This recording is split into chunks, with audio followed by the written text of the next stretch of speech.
My name's Darren Clark. I've been a professional composer and lyricist of musicals for nearly 10 years now. Brag. I've written upwards of 40 shows, Big brag. including The Wicker Husband Award winner. and The Curious Case of Benjamin Button. More awards. Because I've done a lot of shows, I've also had a lot of reviews. I know how wonderful it can be to receive a good review, I'm the best. and how devastating it can be to receive a bad review. I'm the worst. Over the years, I've thought rather deeply about how to deal with public critique, Hunt the critics down. Kill them all. and so I thought I'd share some of my thoughts and opinions with you about how to keep a healthy perspective on reviews.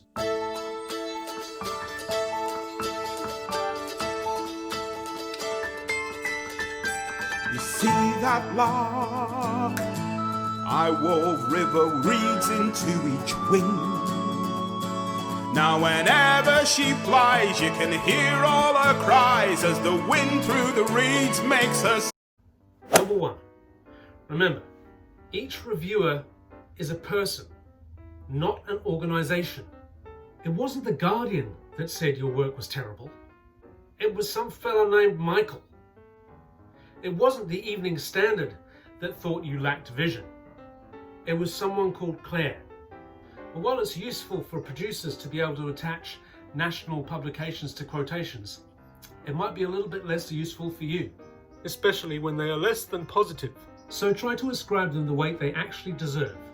Just one person's opinion, no more, no less. Do you hear me, Lynn? Do you hear what I say? Number two, the star system.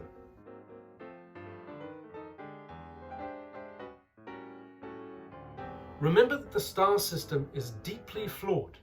There are only so many 5-star reviews that can be given out by a publication every month, so they have to be selective. A 3-star review can read like a 5-star review, and vice versa. This doesn't make any sense. It doesn't make any sense. So when you're reading them, try to pay more attention to the words than the stars. Stars look pretty, but words mean more. And just so you know, Broadway did away with the star system long ago. The UK is slightly behind. Facts and opinions.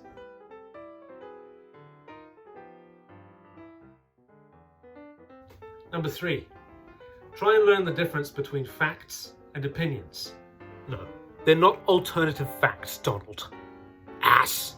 Remember that reviews are largely opinions disguised as facts. For example, a reviewer states, "There is no doubting the production's integrity, but it isn't quite enough." A reviewer means, "I think there is no doubting the production's integrity, but for me, it isn't quite enough." Reviewers need to make each word count, so they can't be inserting "I think" and "for me" into every single sentence just to cushion our egos. So part of your job as a creator, Aside from writing an awesome show, is to do that for them. Whenever you're reading your reviews, mentally place the words "I think" or "for me" into the appropriate places. You'll then start to have a little conversation in your head with the reviewer. Oh, really, Michael? That's interesting. Tell me more. Number four, reviewers are at work. This is a quick one. Remember that reviewers are there to review your work. They're not there to watch the show, or they're not there just to watch the show. They've come with an ulterior motive. Therefore, their experience is not going to be the same as your average audience members. It takes a lot of skill and long years of practice to actually be able to experience a show as it's meant to be experienced and then go away and write about it. Number five, give yourself time. Your instinct will usually be to search out for reviews straight away. Where are they? Where are they? Lead me to them. Take me to them now. I would urge you to fight this instinct, Why? because even if they're good ones initially, you're just going to keep searching until you find a bad one. This is how the brain works. No, it isn't. Yes, it is. When you've poured your heart and soul into a show over years and years and years, you can't be objective. Not straight away. Trust me, your attachment is too raw, it's too powerful, you'll be too emotional, and you won't be able to take criticism objectively. You're just going to get hurt. So, take a little time. Take a little holiday. After all of your work, take a day, take 2 days. Get off Twitter, get off Facebook, and just enjoy the fact that you've created something new. Don't worry what anyone else thinks about it. Not yet.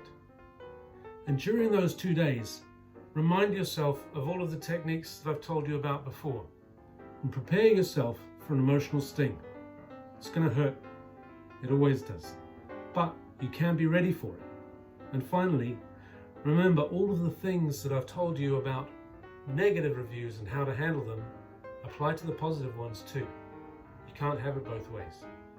If it's just one person's opinion that your show is crap, then it's just one person's opinion that your show is amazing.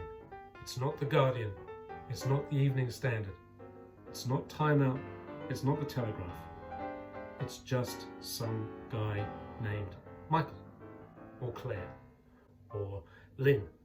I hope that you'll find that useful and that it'll help you to keep a healthy perspective on the critique of your work, which is inevitably going to come pouring down on you. Good luck. Thanks for watching. In the heart.